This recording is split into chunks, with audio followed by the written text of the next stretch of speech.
Right now we have 2 incubators going. This one is kind of a fun hatch. It's got frizzles in it. It has naked necks in it, or turkins, whatever you want to call them.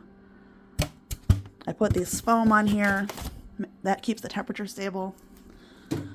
This one has some more traditional egg-laying breeds in it. Wyandottes, Brahmas.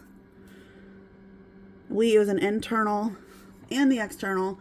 I don't always trust the temperature on the top of the incubator, so I always have an internal one. They should be sitting about 99.3, 99.5-ish, and that one's sitting right where it needs to be. And I'm very excited. This is my favorite time of year.